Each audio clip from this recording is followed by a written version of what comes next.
Hero भाई सलाम वालेकुम, क्या हाल चाल है, कैसे हैं आप? वालेकुम सलाम। मैं बिल्कुल खैरियत से हूँ। तुम कैसे हो भाई मुनीब? अल्हम्दुलिल्लाह, अल्हम्दुलिल्लाह और सबसे अच्छी बात ये है कि अभी अपनी मुलाकात हुई थी महीना डेढ़ महीने पहले दुबई में हाँ, और फिर वापस होने वाली है इंशाल्लाह जल्दी। वापस होने वाली है और मेरे ख्याल से इस जब बीच में ऑफलाइन ये ऑनलाइन भी हो तुम्हारा गई। रिलीज़ होएगा उससे पहले हम मिल चुके होंगे इंशाल्लाह। इंशाल्लाह, इंशाल्लाह, इंशाल्लाह। तो शीरू भाई शुरुआत करते हैं बचपन से यार, सबसे बेहतरीन वक़्त होता है, हम सबकी ज़िंदगी का बेहतरीन वक़्त कहते हैं ना गोल्डन एरा। तो ज़रा बचपन के बारे सही में है। बताइए बताइए किस तरीके से कहाँ से शुरुआत हुई, बचपन कैसे गुज़रा, किस घर में गुज़रा, क्या यादें हैं? हुँ, बताइए। हुँ, हुँ। देखो मैं अगर बिल्कुल मेरे बचपन में सबसे पुरानी यादें जो मेरे पास में अगर हैं, तो बंगले के पास में हमारा एक किराए का घर हुआ करता था। बंगला था सी 107 और हमारा घर था सी 100 सी 100 जिसको केसवानी का घर भी हम कहते थे और बंगले से वॉकिंग डिस्टेंस शायद 7-8 घर छोड़ कर के था। यानी बंगले से जब हम शिवाजी पार्क जाते हैं, तो जो बीच में एग्ज़ैक्टली मिड में आता है, वो वहाँ पर हम लोग रहा करते थे।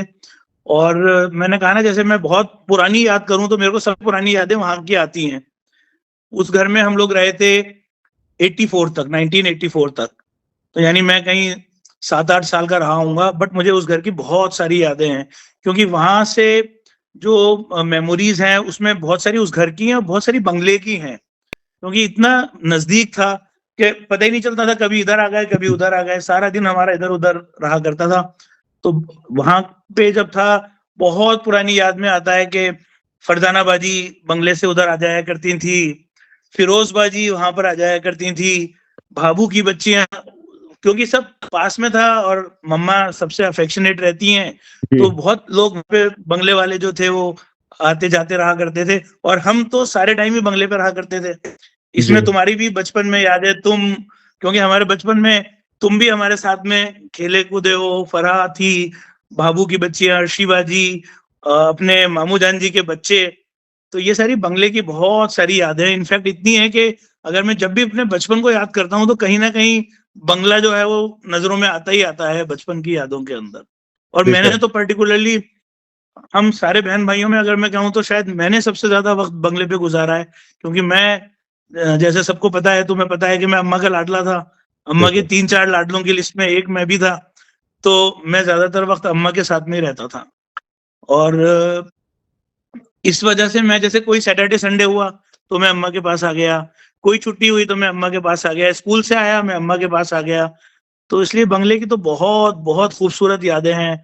तुम लोगों के साथ में जो मैंने अभी सब लोगों के नाम लिए, मामू जान जी के बच्चों के साथ, तुम्हारे साथ भाभू के बच्चों के साथ में और कभी-कभी जब चंदा मामा यहाँ पर थे, अपने जाने से पहले उनके बच्चों के साथ में, सैफी भाई, फैसल के साथ में बहुत अच्छी दोस्ती थी हमारी बचपन के अंदर बहुत पुरानी बात करें तो। रेहान के साथ में बहुत अच्छी दोस्ती थी। बहुत इनिशियल स्टेज जब बिल्कुल हम बहुत छोटे-छोटे रहे होंगे। हुँ। तो बहुत खूबसूरत यादें हैं बंगले की, बहुत सारी चीज़ें ऐसी हैं जो आज भी मैं याद करता हूँ तो मतलब एक बहुत अंदर से एक खुशी जैसी फीलिंग होती है कि बंगले के वो वक़्त मैं अम्मा के पास सोया करता था तो वो तुम्हारा जो रूम था जहाँ पे बाद में तुम रहने लग गए थे, जी, जो बालकनी में पीछे की बालकनी साइड में में। हुआ करता था। हाँ, गेस्ट हाउस। हाँ, हुँ, हाँ, गेस्ट हाउस वहाँ हुँ, पर हुँ। अम्मा और मैं वहाँ पे सोया करते थे। तो वो भी बहुत खूबसूरत जगह लगती थी इतनी हम लोग क्या है बाहर तुम्हारे कमरे में तो नहीं सोते थे, बाहर उसमें डाल लिया करते थे। फिर वहाँ पे वो मोगरे का एक पेड़ लगा था अगर तुम्हें हाँ। याद हो तो, हाँ, हाँ, ऊपर से झड़ते थे याद है? मोगरा। हाँ, मोगरा झड़ता था। ऊपर से पेड़ झड़ते थे और पूरी रात मुनीब हाँ, इतनी अच्छी खूब खुशबू आती थी उस मोगरे की, इतना एक प्लेज़ेंट एटमॉस्फियर होता था उस जगह पे, इतनी पॉज़िटिव वाइब्स होती थी वहाँ पर, वो बहुत ही अच्छा वक़्त होता था। फिर हम लोगों के खेल जो हुआ करते थे, चाहे वो क्रिकेट तो हम बाद में खेलने लगे, तुम्हारे साथ में तो अजीब-अजीब हम खेल खेला करते थे। कभी कोई डॉक्टर बन करके खेलते थे, कभी वो बताइए डॉक्टर वाला कभी बताइए, कुछ। मुल्तानी डॉक्टर याद है मुझे, वो बताइए ज़रा। वो कहीं से हमने कुछ बचपन में सुन लिया था कि कोई एक डॉक्टर है, मुल्तानी डॉक्टर नाम के कोई डॉक्टर हुआ करते थे वो और वो उनका इलाज में बड़ी ताकत हुआ करती थी, जो कहीं से सुन लिया होगा बचपन की यादों में। तो अब वो हमने क्या करा उसको मैं बन गया मुल्तानी डॉक्टर और बाकी लोग जो थे, चाहे वो तुम थे, फराह थी या अपने मामू जान जी के बच्चे थे, ये सब बन के आते थे पेशेंट अब इलाज करने का तरीका बहुत अच्छा था, जिसके जहां पे तकलीफ है वहां पे उससे घुमा करके थप्पड़ मार दो तो वो इलाज उसका हो जाता था। तो तुम भी बहुत शिकार बने हो, फरा हाँ, बहुत शिकार बनी है। अब हाँ। होता क्या था, तुम तो कुछ नहीं कहते थे, अब फरा के साथ कुछ करता था तो फरा मामा से शिकायत कर देती थी। तो कभी मामा बुलाते थे, कभी आंटी कहती थी। मतलब बचपन की चीजें थी, लेकिन बहुत याद आती है वो सारी चीजें वाकई में। जैसे मैं लास्ट वाले तुम्हारे एपिसोड को सुन रहा था, फिजा ने कहा कि अब जाके ये समझ में आने लगा कि लोग बचपन को इतना क्यों याद करते हैं, क्योंकि शायद अब वो एज आ रही है कि जब हम कुछ अच्छी मेमोरीज ढूंढते हैं अपने दिमाग में कि कुछ अच्छा वक्त सोचें, तो सीधा वो अच्छा वक्त हमको बचपन में ले जाता है कि वो बेस्ट टाइम था हमारी सबकी लाइफ का। तो बिल्कुल। बहुत अच्छी मेमोरीज हैं बंगले के साथ में। शीरू भाई वो इतनी इनोसेंस इनफैक्ट थी। मैंने एक पोइट्री भी लिखी थी कोरोना के टाइम पे बंगले पर। तो बिल्कुल। उसके अंदर मैंने हर वो चीज, जो लोग भी उस वक्त के रहे होंगे, जो शायद मेरी जनरेशन या मुझसे थोड़े से बड़े रहे होंगे, क्योंकि मेरे बाद वाले तो आई डोंट नो कि वो सब चीजें उन्होंने देखी। बंगले की रातें जो मैंने उस पर एक लिखा था कि छतों पे पानी डल रहा है और लंबी लंबी वो बिछ जाया करती थी। एक छत मंजी के घर की छत हो गई, एक जो थी वो मामू जान जी की हो गई, एक पर ये शाहीन बाजी अर्शी बाजी लेटी भी हैं, मतलब सोने का अरेंजमेंट है, और रात में देर तक बातें हो रही हैं। तो हमारे लिए तो ये कोई एक सेलिब्रेशन से कम नहीं होता था कि आज हम बंगले पे रुकने वाले हैं, तो इसका मतलब आज रात को छत पे सोएंगे और देर तक सब लोगों के साथ में बातें होंगी। It was a wonderful time, बहुत खूबसूरत वक्त था। बिल्कुल। और अब्बा हुजूर की क्या यादें हैं? आपको कुछ याद है अब्बा हुजूर के?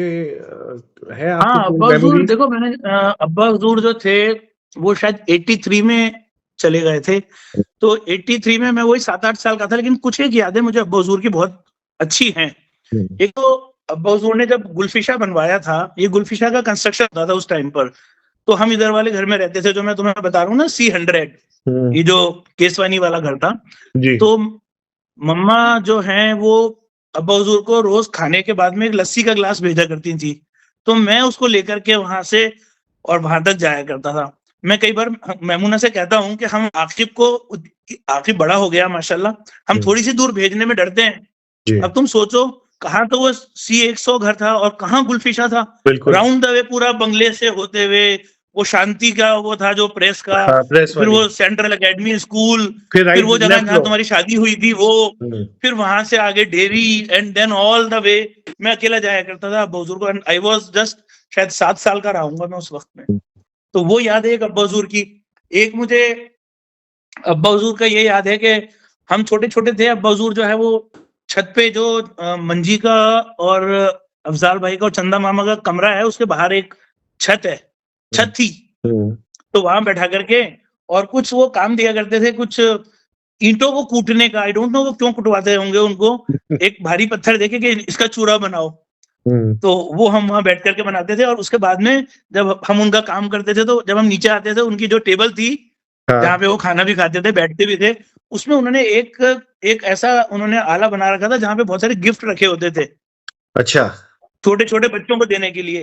तो वो फिर उन्होंने एक गिफ्ट मुझको दिया था, जो अभी कुछ साल पहले तक मेरे पास था। एक बैट्समैन हाथ में बैट लिए हुए खड़ा हुआ है, अच्छा। इतना सा था वो।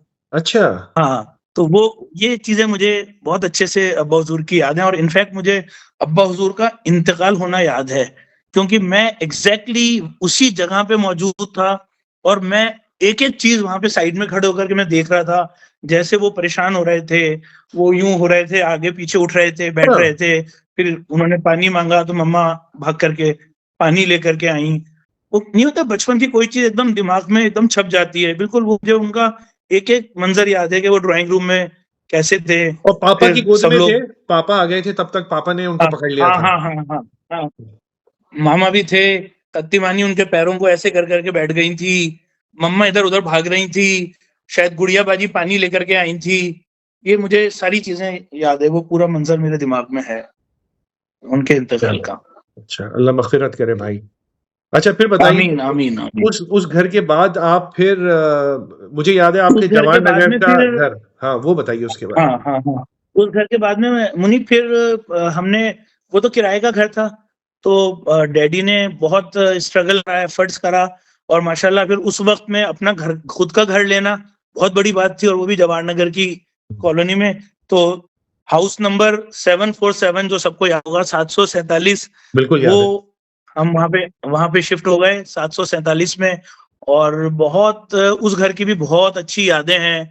इनफैक्ट इतनी ज्यादा यादें हैं कि मैंने कई बार कोशिश करी कि मैं उस घर को वापस से खरीद लूं, रहने के लिए नहीं, वैसे ही कि कभी हम लोग गेट टुगेदर करेंगे, कभी शीबा आए वहां से, तो शिक्की और हम सब हों, तो हम लोग एंजॉय करें वहां बैठे, तो वो पुरानी मेमोरीज आए। बट अनफॉर्चुनेटली उस आदमी ने इंटरेस्ट ही नहीं लिया। मैंने काफी कोशिश करी, बहुत खूबसूरत यादें उस घर की भी। और वहां पर तो एक्चुअल में क्या है कि बंगले वाले भी वहां पर आ जाया करते थे, क्योंकि बहुत फासला नहीं था, तो बंगले वाले भी लोग आ जाया करते थे। और उसमें मुझे जहां तक बहुत पुरानी यादों में जाऊं अगर, तो उसमें खड्डे हुआ करते थे सामने, और इधर जो जवाहर नगर की कच्ची बस्ती है, हाँ, वो तो टीले जब होते थे बहुत, खाई जैसी होती थी टीले मिट्टी टीले, की। हाँ, वो याद है मुझे। हाँ हाँ हाँ, तो कई बार जैसे तुम भी गए हो शायद उसमें हमारे साथ, हम उन टीलों पे चले जाया करते थे। वो हाईवे जो है, अभी भी है हाईवे, उसको क्रॉस करके, अभी तो कच्ची बस्ती हो गई वहां पर, उस जमाने में कच्ची बस्ती छोटे से एरिया में थी, तो हम वहां से उसमें टीलों पे चले जाया करते थे, खूब ऊंचे ऊंचे टीले मिट्टी के, और उसमें खूब खेला करते थे। खासतौर से ये असमी भाई है, कामू, आजू, ये लोग आ जाया करते थे, तो हम वहां पे जाकर के खूब मिट्टी में खेला करते थे। हमारे इनफैक्ट घर के सामने भी खड्डा हुआ करता था, जिसमें हम हाँ, क्रिकेट खेला करते थे, अगर हाँ, तुम्हें याद हो हाँ, तो। तुम बिल्कुल भी याद है। रहने आया करते थे कई बार। मैं रह रहा हूँ, मुझे बहुत अच्छे से वो घर याद है, और मुझे ये भी याद है कि पहले तो वो एक लंबा सा हॉल था, फिर उधर साथ में हाँ, आपका किचन और बाथरूम और टॉयलेट अलग-अलग, बाहर बेसिन और एक कमरा था। बाद में आप लोगों ने एक और कमरा बना लिया था।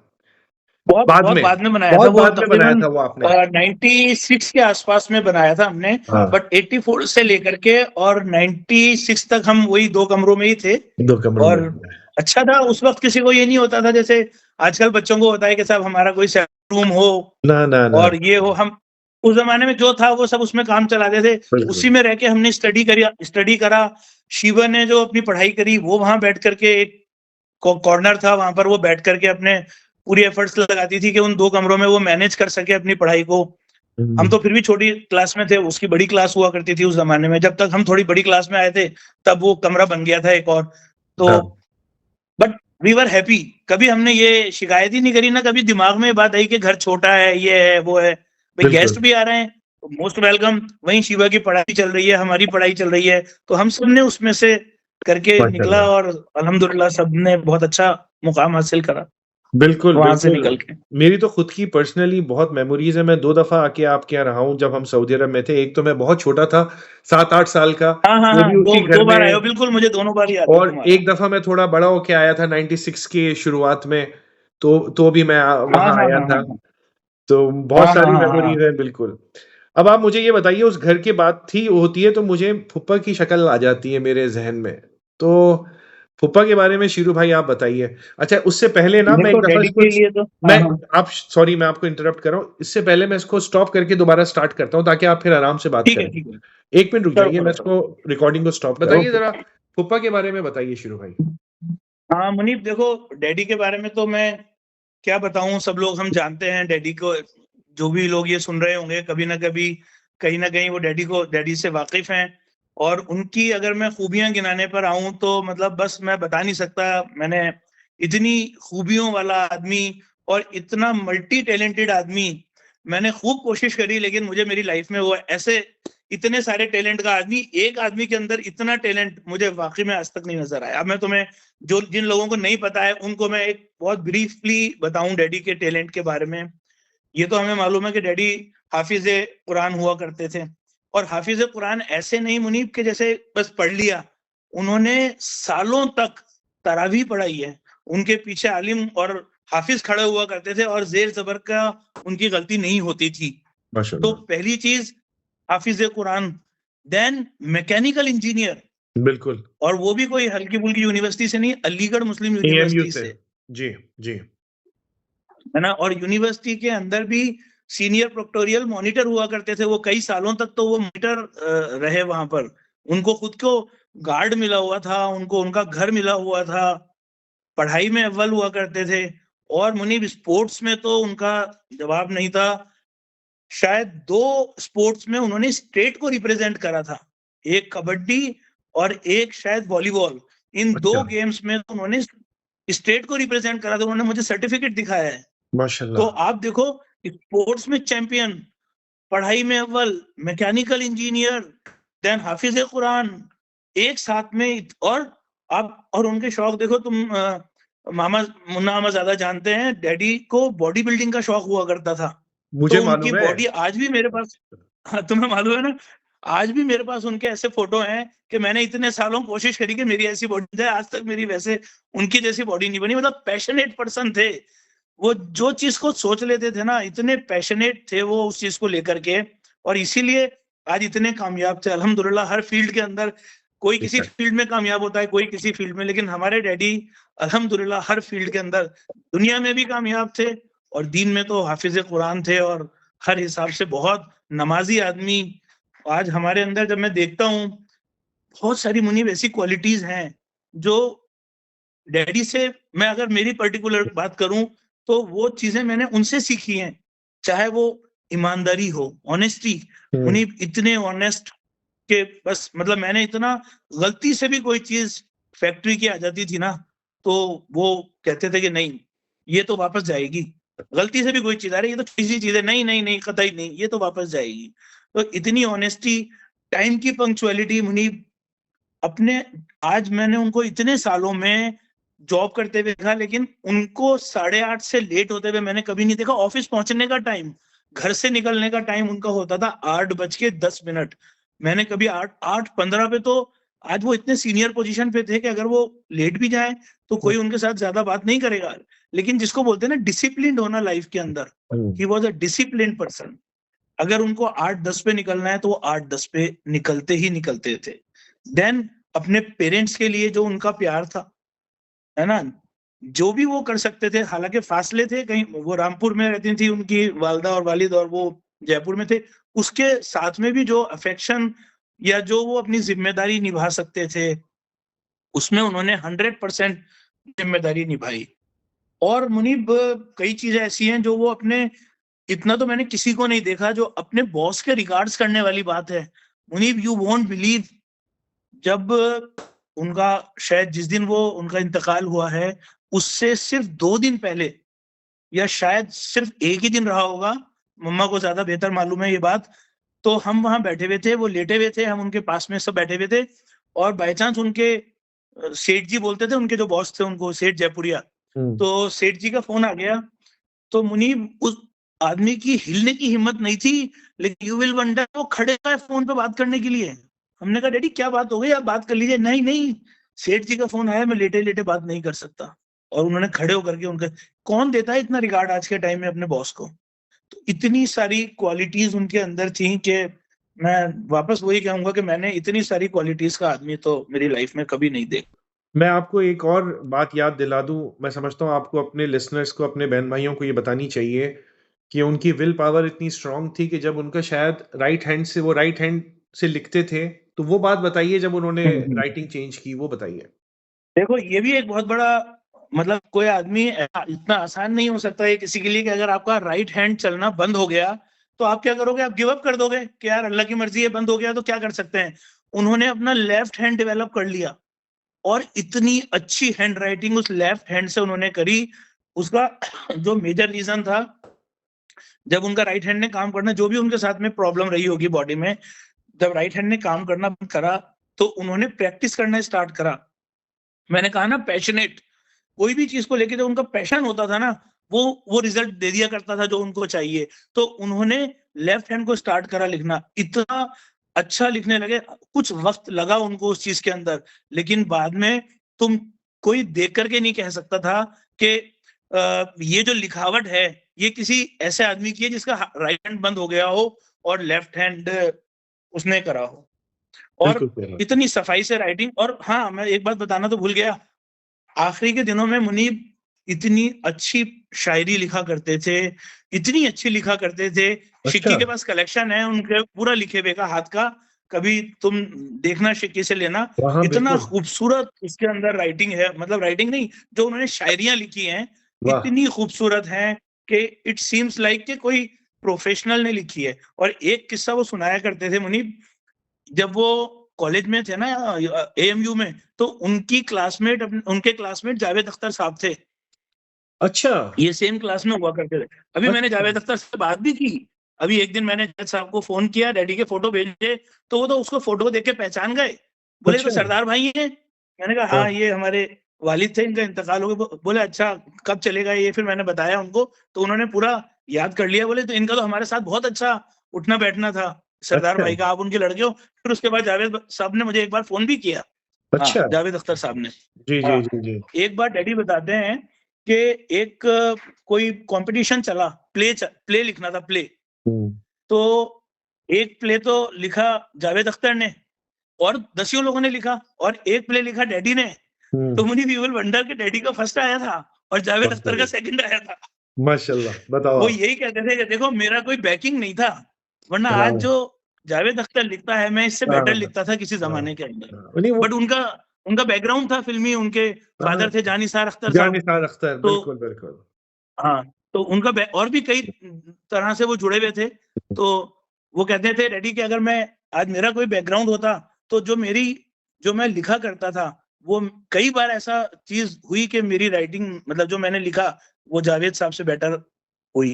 बट बेशक। उनका चूंकि कोई, और ये भी कहते थे, हालांकि अल्लाह ने इतनी मोहलत नहीं दी उनको, कि एक दिन देखना जब मैं रिटायर्ड लाइफ जीऊंगा, तो फिर मैं बताऊंगा कि मैं क्या लिखता हूँ। उस वक्त तुम लोग देखोगे कि मेरे अंदर क्या टैलेंट है। बट वो मौका ही नहीं आया। 58 की एज में तो वो चले ही गए। बहुत जल्दी चले गए। शीरू भाई, मगर आपको बहुत यार जल्दी चले अगर गए। ऐसे आपके पास उनका इतनी अच्छी राइटिंग्स हैं और आप लोगों ने तो उसको आपको पब्लिश करनी चाहिए, जैसे या आपको उसको हमने ऐसे हमने कुछ। कई बार सोचा। हाँ, वो मैंने अभी करें। शिक्की से कहा भी था। हाँ हाँ, मैंने शिक्की से कहा था कि कुछ इसका पब्लिश करने का अपन प्लान करेंगे। करेंगे बिल्कुल। इंशाल्लाह, एक दिन उसका भी क्योंकि क्या प्लान होता है करेंगे। ना, ज़ाहिर बात है, ये अगर एक पेरिशेबल चीज़ रखेंगे तो कभी भी वो वक़्त के साथ ख़त्म हो सकती है। मगर मुझे ऐसा लगता है अगर आप लोगों सही के बात पास है। है और महफ़ूज़ है, तो उसको ऐसा करें, डिजिटल कर दें या क्लाउड पे डाल दें या कोई बुक पब्लिश हो जाए, हाँ हाँ हाँ हाँ तो हाँ हाँ हाँ, हमने प्लान क्यों नहीं किया था करें? एक बार, शिवा ने, हमने प्लान किया था। अब करेंगे इंशाल्लाह जल्दी। मेरी नॉलेज में है ये चीज, मेरी प्लानिंग में है।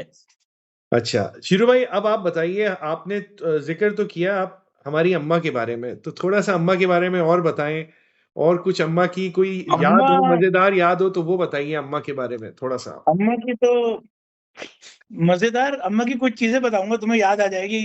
अम्मा की हाँ। बातें तो बड़ी अच्छी हुआ करती थी। जो हम मेरे साथ तो अम्मा का एक इतना अच्छा रिलेशन, तो इतना लंबा रिलेशन मेरा अम्मा का रहा है।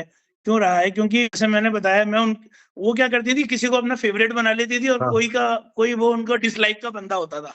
तो हाँ। फॉर्चुनेटली उनके फेवरेट्स में था, शिक्की उनके डिसलाइक वाले में था। तो शिक्की के लिए तो वो मम्मा से कहती थी, ये तो तेरा पालने का लल्ला है, हाँ। तू सारा दिन इसको तो बैठा करके रख, और मेरे बेटे से तू काम करवाती रहती है। ये उनका जब भी घर आती थी, या हाँ, कभी हम बंगले जाते थे, तो हाँ, ये उनका पेट डायलॉग मम्मा से कहती थी, ये पालने का लल्ला है तेरा। हाँ, उनके साथ में मेरा इतना इतना अच्छा वक्त रहा है अम्मा के साथ में। मुनीब देखो, बचपन से लेकर के मैं उनके साथ जुड़ गया था। जब मैं 7-8 साल का रहा हूँगा, या उससे भी पहले, क्योंकि मेरी मेमोरी 7-8 साल के हैं, लेकिन मैं उससे पहले हुँ, उनके साथ में बचपन से ही मेरे को याद है कि मैं, अब्बा हुज़ूर भी हुआ करते थे, अम्मा भी होती थी, तो मैं वहीं पर ही रहा करता था। मतलब बंगले पर ही रहा करता था। फिर अब्बा हुज़ूर के लिए खाने बनाया करती थी, उनके अब्बा हुज़ूर के गेस्ट आते थे, जहाँ तक मुझे याद है।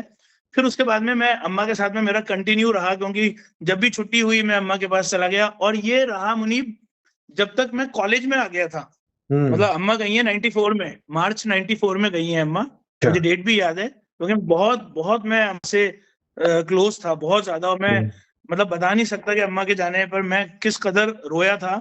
हुँ, अ, जब मैं फर्स्ट ईयर तक आ गया था, तो मैं अम्मा के पास, मैं एलबीएस कॉलेज में ही था, तो वहां से मैं डेली अम्मा के पास आया करता था। दोपहर में अम्मा मुझे खाना खिलाती थी, फिर हम वहीं पर सो जाया करते थे। मैं दोपहर में अम्मा के पास सो जाया करता था। और अम्मा का जो फेवरेट में होते हैं, उनके बड़े रुतबे होते थे उस जमाने में। भाई अम्मा तो वहां की होल एंड सोल थी। बिल्कुल, तो अब हम क्या करते थे, जैसे बाहर क्रिकेट खेल रहे हैं, ये हाँ, जो सुन रहे होंगे उनको सब याद आ जाएगा, चाहे वो अर्शी बाजी हो, या शाहीन बाजी हो, या मामू जान जी के बच्चे हों, सारे लोग। हाँ, हाँ, हाँ, शिक्की, तुम भी कभी कभार होते थे उसके अंदर। तो हम क्या करते थे, बाहर क्रिकेट खेलते थे, हुँ, जो पोर्च था ना बाहर। तो अब अम्मा क्या करती थी, गेट चुपचाप से खोल करके, और जो अम्मा के हाथ लगता था वो हाथ में पकड़ लिया करती थी। तो क्या होता था कि उस गेट के पास में कोई भी नहीं खड़ा होता था फील्डिंग करने के लिए। हाँ। उनको मालूम था कि अगर हाथ लग गए ना तो फिर पिटाई हो बहुत अच्छी जाएगी। पिटाई कर देती थी अम्मा। हाँ। हाँ, तो वहाँ पे मुझे खड़ा करा करते थे। बोले अगर ये हाथ भी लग गया तो इसका कुछ नहीं होगा नुकसान। तो मैं वहाँ खड़ा रहता था, और कितनी बार ऐसा हुआ अम्मा ने चुपचाप आती थी बिल्कुल, आहट नहीं होने देती यार वो। कुंडी पे भी पता नहीं क्या तेल डाल के रखती थी या क्या होता था कि कुंडी खोलने की आवाज नहीं आती थी। और हाँ। जैसे ही खोल के पकड़ा तो मैं ही पकड़ में आ जाया करता था उनके। मैं कहा, अम्मा क्या हुआ? अच्छा तू खड़ा है क्या? तो फिर वो मुझे तो कुछ नहीं बोलती थी वो। तो ये लोग पहले से सब बच करके रहते थे, और ये जैसे ही गेट खुला कुछ इधर भागे कुछ उधर भागे। सही फिर वो बात यूं है। भागती थी, यहाँ से यूं राउंड लेती थी वो, इधर बिल्कुल। की तरफ से भाभू के कमरे की तरफ से होते हुए, हाँ। और इधर मंजी के रूम से होते हुए, जो पकड़ में आ गया उनके वो लपेटे में आया। मु- फिर ड्राइंग रूम के अंदर, हाँ। ड्राइंग रूम में टीवी। भाई हाँ। टीवी अम्मा की मर्जी से चलता था। बिल्कुल। ऐसे नहीं कि सबकी मर्जी है तो टीवी चल जाएगा, अम्मा का मूड है तो टीवी चलेगा, और नहीं तो टीवी नहीं चलेगा। तो हाँ। अब ये सब मेरे पास कोई प्रोग्राम आया करता था संडे को, तो अब ये सब मुझे मेरी खुशामद, मैं वीआईपी बन जाता था। तो ये मेरी खुशामद हुई, अम्मा से कहना है टीवी चला दे। अब मेरा मूड होगा तो मैं कहूंगा अम्मा से, क्योंकि मेरी बात को कभी मना नहीं करा उन्होंने। हाँ। अगर मैंने कहा अम्मा टीवी चला दो, तो वो टीवी चला देंगी, मेरे को मना नहीं करती थी वो कभी भी। बहुत मेरे को तो बहुत लाड कराया उन्होंने। लेकिन एक हाँ। बात है मुनीब, वो कई लोगों को पसंद नहीं भी होंगी अम्मा, क्योंकि वो स्ट्रिक्ट थी। लेकिन एक फैक्ट है कि वो बहुत, मैं उनको बहुत नजदीकी से देखा, वो बहुत डिसिप्लिन थी, बहुत डिसिप्लिन थी वो। और वही वो एक्सपेक्ट करती थी बाकी लोगों से। तो जब उनको वो डिसिप्लिन नहीं मिलता, तो वो उनके साथ में कहीं ना कहीं उनकी उलझन होती थी। वो हर चीज को सिस्टमेटिक वे में चाहती थी। तो वो बहुत डिसिप्लिन लेडी थी, अल्लाह मगफरत करे उनकी। सब मगफिरत करें। बहुत अच्छी लेडी, बहुत डिसिप्लिन लेडी। और फिर उस जमाने में उनके कुछ पेट डायलॉग है, तो मैं आज भी, मैं और शिक्की बोलते हैं, मम्मा भी बोलती है हमारे साथ में हमें देख करके। वो जैसे, अब तुमने सब बैठे हो तुम लोग, हाँ। और अब उनका दिल भर गया टीवी देखने से, अब उनको नींद आ गई। तो उनका पेट डायलॉग होता था, उठ अपने रहे अपने थे। अम्मा पापा के पास जाओ। अच्छा। चलो अपने अपने अम्मा पापा के पास, अच्छा। अम्मा पापा के पास। तो अब हम भी कभी बैठे होते हैं और मम्मा को लगता है, तो मम्मा कहती है चलो अपने अपने अम्मा पापा के पास जाओ। तो मैं कहता हूँ वहीं तो बैठा हूँ। सही बात है। और शीरू भाई, नीली नीली नीली आंखें थी, मुझे याद है उनकी आंखें, मुझे अम्मा की याद है। हाँ हाँ हाँ नीली हाँ आंखें हाँ थी, बड़ी हाँ, नीली खूबसूरत आंखें थी, थी माशाल्लाह उनकी। बहुत खूबसूरत थी अम्मा। बहुत बहुत खूबसूरत थी, मैंने कहा ना, बहुत खूबसूरत थी। अच्छी थी, बहुत डिसिप्लिन थी। बिल्कुल। बिल्कुल। और कहीं ना कहीं बाकी लोगों से इसीलिए उनका डिफरेंस आ जाता था, जब उनको लगता था कि ये चीज उस तरीके से नहीं हो रही जिस तरीके से होनी हाँ। चाहिए। हाँ। तो वो और होता उनका था, एक बाकी और एक और बहुत अच्छी गाली थी। थी जो मौत के लिए बहुत कहती थी। मौत के मौत लिए। के लिए, मौत के लिए। मुझे ये याद है। और ये कहती थी, ये अरूप शाना आकर के खूब भागा दौड़ी करती थी बंगले पे, हाँ। आ गए अजीज के लौंडे, हाँ। ये बोलती थी हाँ। उनको। क्योंकि ये लोग वाकई में बहुत भागा दौड़ी, और जब ये लोग आ जाते थे और हम लोग भी होते थे, तो फिर बंगले का ओहो। अंजाम ही कुछ और हो जाया करता था। और वो रात को छुपन छुपन खेलते थे हम लोग, तुम भी कई बार हाँ। उसमें हुआ करते थे। हाँ। जब अ, जितने बड़े छोटे सब मिलकर के पूरे बंगले के चारों तरफ छुपन छुपाई खेलना, मतलब इतने सारे यार वहां पे बंगले को लेकर के इतनी सारी यादें हैं बहुत। कि जितना भी बंगले के बारे में बात करो वो कम है। हर हर एरिया की एक यादें हैं, हर एरिया की। तुम बोलो सबसे ऊपर वाले छत, उसकी भी बहुत सारी यादें हैं। चंदा मामा के बाहर वाला कमरा, उसकी बहुत सारी यादें, वहां हम क्रिकेट खेला करते थे। और तुम्हारी बालकनी जहाँ तुम्हारा कमरा था, हाँ। वो हाँ। वहां हाँ। की बहुत सारी हैं। हम तो इनफैक्ट बाद में तो सड़क तक पे क्रिकेट खेला करते थे, बंगले के बाहर जो रोड थी उस अच्छा। पे भी हम लोग क्रिकेट खेला करते थे। अच्छा। हाँ, शीरू भाई, आपको याद है बहुत सारी। और छत के ऊपर वो एक हाँ, ऐसा बना हुआ था स्लोप, वो शायद छत की हद होती थी अपनी सीढ़ियों की। छोटी अपन छत, छोटी सी बोलते थे छोटी उसको, हम छत छोटी बोलते छत। थे उसको। अपन उस पे चढ़ जाते थे दिवालियों हाँ पे वो, पटाखे देखने। हाँ हाँ हाँ हाँ हाँ, वो ऐसा था सहारा लगा के बैठने के हिसाब हाँ। से। हाँ। हाँ। ऐसे हाँ। था, वो हाँ। स्लांटिंग था, स्लांटिंग है था। ना, वो सहारा लगा के बैठने के हिसाब से था। और मुनीब, बंगले के साथ साथ में जितनी बंगले की यादें, उतनी यादें शिवाजी पार्क की भी बहुत है। बिल्कुल। बिल्कुल सही बहुत बात है। हमने वक्त शिवाजी पार्क में, मतलब तुम ताज्जुब करोगे। मैं एक बार से क्रॉस कर रहा होता हूँ ना, किसी काम से आते जाते, हम्म। विजय पथ से जाता हूँ। अभी कुछ दिन पहले, शायद एक महीने पहले, मैंने पार्क के बाहर गाड़ी पार्क करी और मैं पार्क के अंदर चला गया। अच्छा। और मुझे कभी कहीं पे हम खेलते हुए नजर आ रहे हैं, हाँ। कभी कोई हमें ऐसा लगा कि हम यहाँ पे खेल रहे हैं। वहां हाँ। पे एक वो है पॉन्ड है, अगर तुम्हें याद हो तो, मछली के शेप में बना हुआ, बिल्कुल मछली के शेप का, बिल्कुल याद है ना। तो उसके ऊपर बैठ जाया करते थे बात करने के लिए। तो वहां पे झूले जो वहां के हुआ करते थे बिल्कुल। शिवाजी पार्क के, वो सारी चीजें, मतलब मैं जस्ट रिकॉल करने के लिए, कोई मुझे काम नहीं था और बहुत मेरा टाइट शेड्यूल था, बट मैंने कहा नहीं, आज तो अपनी दिल की करेंगे, एक बार शिवाजी पार्क के अंदर जाएंगे। मैं कभी गया ही नहीं, उसके बाद में मैं कभी गया ही नहीं था वहां हाँ पर। हाँ हाँ तो फिर मैं गया, 5 मिनट अकेला ही था मैं, 10-15 मिनट में पूरा उस पे, वहां पे क्रिकेट बहुत खेला करते थे बाद में अफजाल भाई और हम लोग जाके, और वहां पे खूब क्रिकेट खेला करते थे। हाँ। तो खास तौर से ये जब शायद 89 या 90 में जब लड़ाई हुई थी, दंगे हुए थे, तो उस वक्त हम लोगों ने बंगले में ही स्टे करते थे हम सब लोग। तो वो टाइम ऐसा था कि हमने वहां पर खूब क्रिकेट खेला। तो it was all very memorable kind of thing, बहुत यादगार चीजें हैं बहुत सारी।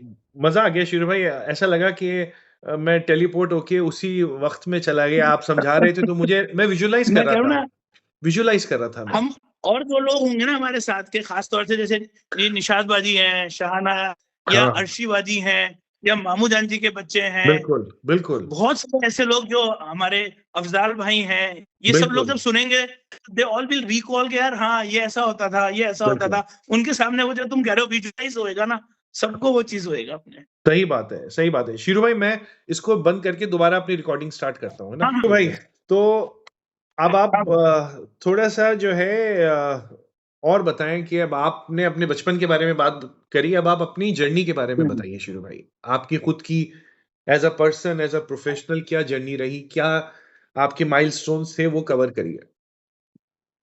हाँ, माइलस्टोन तो मुनीब, हालांकि हम, जैसे तुमने कहा, एक, मैं चाहता हूँ एक सक्सेस स्टोरी का अपन सब लोगों का कुछ अलग एक एपिसोड आए, जैसे बीच में अपन ने प्लान किया था, क्योंकि बहुत अच्छी अच्छी सक्सेस स्टोरीज हैं हमारे सामने। मतलब मैं तो कहा हूँ मुझसे बहुत आगे आगे की सक्सेस स्टोरीज हैं लोगों की। तो मैं चाहता हूँ कि वो हमारे जो नई जनरेशन है उनको उसके बारे में पता चले, और उससे उनको मोटिवेशन आए कि यार जब ये कर सकते हैं तो हम क्यों नहीं कर सकते, ऐसा बिल्कुल। मोटिवेशन आए। बट स्टिल, अभी जो तुमने मेरे से सवाल पूछा, देखो मुनीब, मैंने बहुत अर्ली स्टेज में, क्योंकि मैंने बचपन में ही सोच रखा था कि कुछ ना कुछ तो करना है, खाली हाथ तो नहीं जाना है, कुछ ना कुछ करना है। मतलब मैं ये चीज अपने को कोई हाईलाइट करने के लिए नहीं कह रहा, क्योंकि मैं ये चीज चाह रहा हूँ कि जो लोग सुन रहे हैं मुझसे कम हाँ, उम्र वाले, हाँ। वो ये चीज माने कि अगर हम ठान लेना मुनीब, तो कोई हुँ, चीज दुनिया में मुश्किल नहीं है। मैं हुँ, जिसको बोलूँ ना, अगर एग्जैक्टली मैंने ठान लिया था कि लाइफ में सक्सेस को कुछ भी हो जाए, सक्सेस को जाने नहीं दूंगा, सक्सेस को तो मुझे हासिल करना ही करना है। मैं अगर मेरी पढ़ाई का बताऊं मुनीब, तो मैं पढ़ाई में I was a very average student. मैं कोई बहुत अच्छा पढ़ने में नहीं था। आज कोई हमारे यंग जनरेशन में बहुत सारे लोग ऐसे हैं जो मुझे बहुत तारीफ भी करते हैं, एडमायर करते हैं। तो मैं उनको बताऊं कि मैं पढ़ने में अच्छा नहीं था, ये इसलिए बता रहा हूं कि आपको, ये जो लोग पढ़ने में अच्छे नहीं है, उनको ये नहीं लगना चाहिए कि चूंकि हम स्टडीज में अच्छे नहीं है तो हम कामयाब नहीं हो सकते। मैं अच्छा नहीं था पढ़ाई में, मैं बहुत ही एवरेज स्टूडेंट था। 10th में मैं 60% आया, उसके बाद में 60s में रहा, कभी 50s में रहा, लेकिन मैं कोई एक्सीलेंट परफॉर्म नहीं कर पाया मेरी पढ़ाई के अंदर। लेकिन मैंने उस चीज को कहीं ना कहीं कवर किया, कहीं ना कहीं कॉम्पनसेट किया मेरी हार्ड वर्किंग से। क्योंकि मैं इतना इंटेलिजेंट नहीं था पढ़ाई में कि मैं कहीं पे कोई बहुत अच्छे मुकाम हासिल कर पाता, तो उसको कहीं कहीं मैंने उसको कॉम्पनसेट किया। और मैं तुम्हें बताऊं, मुझे पूरा अच्छे से याद है कि जब मैंने 10th के एग्जाम दिए थे, उन्हीं एग्जाम्स के बीच में मैंने मेरी, जो बोलूं मैं, प्रोफेशनल लाइफ में मैंने स्टार्ट कर दी थी। और वो कहाँ से करी थी, तुम्हें याद होगा या तुम बहुत छोटे रहे होंगे। मामा ने डैडी के साथ में मिल करके एक छोटा सा यूनिट स्टार्ट करा था लेथ मशीन का, हुँ, हुँ, है ना। हुँ, हुँ, और वो लेथ मशीन का यूनिट जो था, जस्ट मामा का भी इंटेंशन बहुत अच्छी थी कि कहीं ना कहीं वो चाहते थे कि हम लोगों को और में सपोर्ट करना चाहते थे। तो हुँ, उनकी भी ये इंटेंशंस थी उस वक्त में मामा की। तो एक उन्होंने यूनिट स्टार्ट करा पार्टनरशिप में डैडी के साथ में मिल करके। वो हुँ। वहीं जवाहर नगर की कच्ची बस्ती है, वहीं याद है पर मुझे, एक दुकान लेकर के हमने याद काम है। स्टार्ट करा। हुँ, और मुनीब, मैं 10th का एग्जाम दे करके जस्ट उस काम के अंदर लग गया था। मतलब हुँ, मेरा 10th के बोर्ड के एग्जाम, उसमें भी मैं बीच में जाया करता था मशीन को रखवाना और ये वो। तो मैं तब से उस यूनिट से लेकर के जब हमने स्टार्ट करा, तो एक साहब हुआ करते थे अलाउद्दीन, वो काफी हमारे खानदान में भी आते थे, तो कुछ लोग जानते होंगे जो सुन रहे होंगे। तो वो वहां पर डैडी ने उनको इंचार्ज बनाया।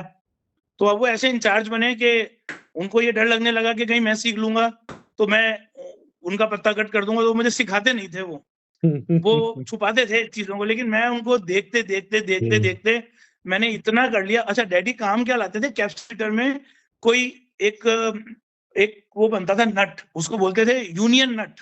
अच्छा। और एक बनते थे पाइप, उनको बोलते थे टेल पाइप। जो लोग भी कैप्स्टन में रहे हैं, कई लोग हैं हमारे खानदान में जो कैप्स्टन में रहे हैं, अच्छा। वो लोग इन नामों से अच्छे से वाकिफ होंगे, अच्छा। यूनियन नट और टेल पाइप। तो ये बनाने का एक लेथ मशीन पे कारखाना लगाया। तो उन्होंने तो मुझे सिखाया नहीं, उन्होंने बहुत कोशिश करी मैं नहीं सीखूं, लेकिन मैं देखते देखते सीख गया। इतना सीख गया कि मैंने डैडी से कहा कि डैडी अब मैं ये कारखाना, मैं ये मशीन पे खड़ा हो सकता हूँ। और मैंने वो काम करना स्टार्ट कर दिया। अब यहाँ पे एक तुम्हारे से रिलेटेड बात है जो मैं कई बार बताता हूँ सब लोगों को, कि एक बार मैं वहां पे काम कर रहा था बनियान पहन करके, तो मामा आए, मुन्ना मामा आए तुमको लेकर के। उनको पता था मामा को, क्योंकि मामा कई बार वैसे ही आ जाया करते थे, मामा पार्टनर थे वहां पर, तो मामा देखने आ जाया करते, तो मामा को पता था मैं काम करता हूँ। तो एक दिन मामा आ गए, मुनीब तुमको लेकर के, और मैं, क्योंकि वहां पे क्या था, टीन शेड था, तो आप शर्ट नहीं पहन सकते उस काम में। दूसरा क्या होता है, ये जो आपकी आस्तीन है ना, ये उस फंसने का खतरा होता है, वो चक्का घूम रहा होता है ना, तो आपको ये हटाना पड़ता है। तो मैं बनियान पहन के वहां पर, और पूरा मेरे ऊपर वो चिपके हुए थे पीतल के बुरादे। अब मामा आ गए और मैंने देख लिया मामा और मुनीब आए। अब मैं हो गया काटो तो खून नहीं, कि अब मैं कहाँ छुपूं, मुनीब के सामने तो आज बहुत बड़ी बेइज्जती होने वाली है मेरी। अब मैं भागा, तो मामा ने कहा नहीं नहीं रुक जाओ, मैं यही कंडीशन में तुम्हें दिखाने के लिए मुनीब को लेकर के आया हूँ यहाँ पर। अब आज तो खैर प्राउड फील होता है उस चीज को सोच करके, लेकिन उस टाइम पर वो इतनी एक मेरे लिए शर्मिंदगी का रीजन बना कि आज मैं बनियान पहन करके खड़ा हूँ। और क्योंकि तुम और हम, चलो तुम थोड़े छोटे हो, हम उम्री हैं, तो एक मुझे एक शर्मिंदगी का एहसास हुआ कि यार आज मुनीब मेरे लिए क्या सोचेगा कि मैं बनियान पहन के यहाँ पर ये काम करता हूँ। आप जिस बात को शर्मिंदा कर रहे थे वो एक्चुअली मेरे लिए इंस्पिरेशन थी। पापा मुझे इसलिए लेके आए थे, वो आप अपनी उस उम्र के हिसाब से सोच रहे थे, मगर पापा क्योंकि अलग अलग उम्र में अलग अलग मेंटेलिटी होती है। उस उम्र में मुझे ये चीज शर्मिंदगी लगती थी, आज मैं कह रहा हूँ आज मुझे प्राउड फील हो रहा है। बिल्कुल बिल्कुल बिल्कुल। मामा को मैं इस लायक लगा कि मामा तुमको लेके आए मुझे दिखाने के लिए, जी कोई ना कोई बात होगी। क्योंकि मेरी पढ़ाई के अंदर में मेरा भी हाल आप जैसा ही था इसलिए पापा अच्छा। मगर मैं ये अपने छोटों को ये बता दूं कि इसका मतलब कहीं ये नहीं है। और शीरू भाई ने भी अपनी ग्रेजुएशन पूरी करी, और अब इसके अलावा पूरी आपने ग्रेजुएशन पोस्ट ग्रेजुएशन करी है मुनीब, मैंने ग्रेजुएशन करी है, तो ये कंप्यूटर्स बहुत में जरूरी पोस्ट है। ग्रेजुएशन करी है। जी जी, ये बताना जरूरी है पढ़ाई शीरू के भाई। बिना, जी जी जी। नहीं कोई इससे कोई ये गलत मतलब मत हाँ निकाल लेना कि हाँ पढ़ाई के बिना भी आप चल हाँ सकते हो, हाँ कतई हाँ, नहीं चल सकते, बिल्कुल है ना। बिल्कुल। कई लोग मुझे 2 दिन पहले एक मिलने वालों ने मिले, वो मुझे बोले यार इतनी मैथमेटिक्स पढ़ ली हमने बीएससी में, मैंने भी बीएससी मैथमेटिक्स में करी है, अच्छा बोले यार आज तक मेरे को कहीं पे साइन थीटा और कॉस थीटा को यूज करने का मौका नहीं मिला। साला बेकार करके आ गए अपन अपना time, sine theta cos theta और ये पाइथागोरस थ्योरम पढ़ करके अपन बर्बाद होकर के आए। मैंने कहा बेटा जो आज आप जिस कुर्सी पे बैठे हो ना, और वहां पे बैठ करके राइट डिसीजंस लेते हो, वो साइन थीटा और कॉस थीटा नहीं, आपको आपके ब्रेन को जो शार्प करा है और आप राइट डिसीजन लेते हो। भले sine theta cos theta use नहीं कर रहा है, लेकिन वो शार्प माइंड तो यूज कर रहे हो, जो वहां बन गया आपका शार्प माइंड। तो ये उस पढ़ाई का नतीजा है। पढ़ाई से तो कोई पढ़ाई का ऑल्टरनेट नहीं है। जैसे मैं कहता हूँ हार्ड वर्किंग का कोई ऑल्टरनेट बना ही नहीं आज तक, कभी नहीं बना और ना बनेगा। हार्ड वर्किंग का कोई ऑल्टरनेट नहीं है, ऐसे ही एजुकेशन का कोई ऑल्टरनेट नहीं है। आप मत पढ़ो, आप मेरा कहने का मतलब है अगर आप बहुत अच्छे स्टडीज में नहीं हो, कि आप बिल्कुल टॉपर हो, तब भी आपके लिए लाइफ, लेकिन अगर नहीं पढ़े तो फिर कोई लाइफ नहीं है आपके लिए। अगर आप पढ़े लिखे नहीं हो, सारे रास्ते बंद हैं आपके लिए। फिर उसके बाद मैं बता रहा था तुम्हारे को, दुकान के बाद में फिर मैंने एमआर के तौर पे काम करा, मेडिकल रिप्रेजेंटेटिव। वो भी कोई बहुत अच्छा काम नहीं होता, बट ठीक है, उस टाइम पर कोई दूसरा चीज नहीं थी, क्योंकि क्या था कि कुछ कॉम्प्लिकेशन आने स्टार्ट हो गए थे उस काम के अंदर। फैक्ट्री में भी किसी को कुछ ऑब्जेक्शन हो गया, तो डैडी बिल्कुल नहीं चाहते थे कि उनके ऊपर कोई भी बात आए, तो उस काम को बंद कर दिया। फिर मैं मेडिकल रिप्रेजेंटेटिव के तौर पे काम करने लगा। तकरीबन मैंने 2 साल 3 साल मेडिकल रैप के तौर पे काम करा। फिर मैंने तकरीबन 1 साल HDFC बैंक में मैंने जॉब करा। क्योंकि मुनीब हम्म। मैंने क्या था, जैसे मैंने मेरे कई इंटरव्यूज में उसमें मैंने बताया है ये बात कि मेरा विजन क्लियर था कि मुझे जॉब नहीं करना, मुझे मेरा काम करना है। क्योंकि मैंने कहा ना, मैंने ठान लिया था कि सक्सेस होना है, और मैंने ये समझ लिया था कि अगर सक्सेस होना है तो मुझे खुद का कोई ना कोई बिजनेस करना होगा।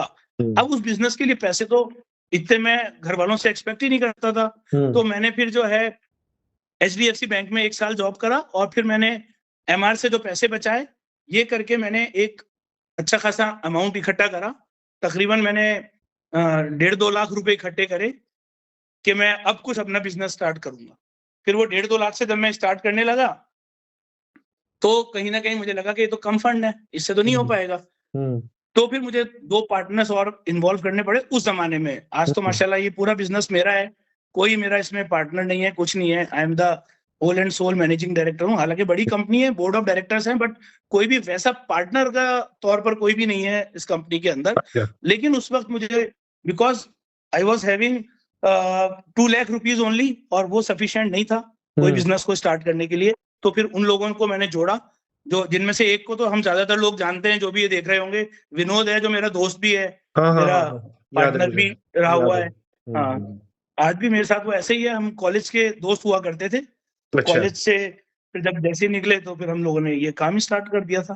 फिर अल्हम्दुलिल्लाह कुछ वक्त तो टफनेस रही, लेकिन अगेन मैं सारे अपने जो भी यंगस्टर्स देख रहे हैं जो कुछ प्लान करते हैं आगे, मुनीब स्टार्टिंग के 3 साल, क्योंकि मैंने 1 रुपया भी घर से नहीं लिया, एक सिंगल पेनी भी मैंने घर से नहीं ली, एक चीज। और दूसरी चीज कि डैडी मेरे काम करने से ही वॉज नॉट हैप्पी। वो मुझसे काफी दिनों तक नाराज रहे, क्योंकि वो ये कहते थे कि ये काम में तू सक्सेस नहीं हो पाएगा, तू मत कर इस काम को। और मैं कहता था डैडी मैं गारंटी ले रहा हूँ कि मैं सक्सेस हो जाऊंगा, आप मुझे मौका दीजिए। बट उनको कहीं ना कहीं ऐसा लगता था कि कहीं मैं फेलियर हो जाऊंगा। एक माँ बाप का जो डर होता है। दूसरा एक चीज और है, माँ बाप, मैं कल ये की यही बात कल मेरी शिवा के साथ चल रही थी फोन पर। माँ बाप जो होते हैं ना, वो अपने बच्चों को थोड़ा सा ऐसा मानते हैं कि यार ये उस लेवल पे काबिल नहीं है, वो उनको जो बच्चे ही जितनी समझते जरूरत हैं होती है। हीरो भाई, बच्चा ही समझते हैं, बच्चे ही समझते हैं, बच्चे ही उनके लिए समझते वो हैं। वही छोटे से बच्चे हैं, तो वो ऐसा नहीं समझ पाते तो ज्यादा। मैं उनका रिगार्ड्स तो बहुत करता था। मैं भी डैडी से मैंने ऊंची आवाज में बात नहीं करी, तो मैं शिवा से कहलवाता था उनको कि देख मेरे को पैसा 1 रुपया नहीं चाहिए डैडी से, बस सिर्फ मुझे डैडी इजाजत दे दें काम करने के लिए, मुझे पैसा नहीं चाहिए इनसे 1 रुपया का भी। तो वो इजाजत में भी बहुत वक्त लगा। फिर शिवा ने कुछ करा मेरी हेल्प, के डैडी को कन्विंस करा कि डैडी इसको मौका दीजिए। कुछ मम्मा ने हमारी हेल्प करी, मम्मा ने भी बहुत सारे फेवर्स किए हैं। तो मम्मा ने वो डैडी को कन्विंस करा, और फाइनली फिर डैडी ने कहा चलो ठीक है करो अल्लाह का नाम लेकर के। फिर उसके बाद में 2-3 साल तक मुझे बहुत टफनेस रही काम में, बहुत इतनी टफनेस थी कि शायद मेरी जगह कोई और होता तो वो गिव अप कर देता। लेकिन चूंकि मैं ठान के बैठा था कि गिव अप नहीं करना, फिर 2001 में मैंने स्टार्ट करा था, और 2004 से जो मेरे काम ने पिक करा है, उसके बाद में फिर मैंने कभी वापस मुड़ करके नहीं देखा अल्हम्दुलिल्लाह। आज अगर मैं बताऊं तो मतलब बड़ी बात नहीं कर रहा, टेक्नो ग्लोब जो है ये इंडिया की टॉप IT ट्रेनिंग कंपनीज में, टॉप 5 कंपनीज के अंदर टेक्नो ग्लोब का नाम आता है। और राजस्थान में अकेली कंपनी है जिसके 50+ सेंटर्स हैं, और ऑक्सफोर्ड यूनिवर्सिटी से अवॉर्डेड है। माशाल्लाह आज तकरीबन 200-250 लोग हैं जो टेक्नो ग्लोब के साथ जुड़े हुए हैं, जॉब कर रहे हैं अलग अलग सेंटर्स के ऊपर।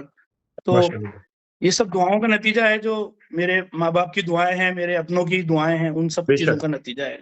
शीरू भाई, दुआओं की बात हो रही है तो आप जो जो दुआओं का जहां सोर्स है, आपकी वालदा हमारी फूफी, उनके बारे में भी थोड़ा सा आप बताइए। हमारे उनकी क्या सैक्रिफाइसेस रहे होंगे आपकी अपब्रिंगिंग में, वो बताइए थोड़ा सा। मैं कहता हूँ ना, एक सक्सेसफुल स्टोरी के पीछे अगर मैं अल्हम्दुलिल्लाह मैं बाकियों में जैसे मना नहीं करूंगा कि वो एहसान फरामोशी होगी अल्लाह के साथ। अल्लाह ने बहुत नवाजा है, हर चीज से नवाजा है, चाहे इज्जत से, चाहे शोहरत से, चाहे दौलत से, हर चीज से नवाजा है। तो मैं तो कभी नहीं कहता कि नहीं वो तो कुछ नहीं हूं, मैं कुछ नहीं हूं। अल्लाह ने खूब अच्छा हैसियत दी है, खूब अच्छा रुतबा दिया है, तो मैं तो अल्लाह का तो एहसानमंद हूं। लेकिन मैं कहता हूँ एक सक्सेस स्टोरी के पीछे बहुत लोगों की मेहनतें लगी हुई होती है। हमारे पीछे हमारी माँ की बहुत मेहनत लगी है। डैडी का जॉब अच्छा था, बहुत इज्जत थी, लेकिन फाइनेंशियली मुनीब उस लेवल पे हम 3 बच्चे थे, इंग्लिश मीडियम में पढ़ते थे, तो कहीं ना कहीं क्राइसिस तो होनी है।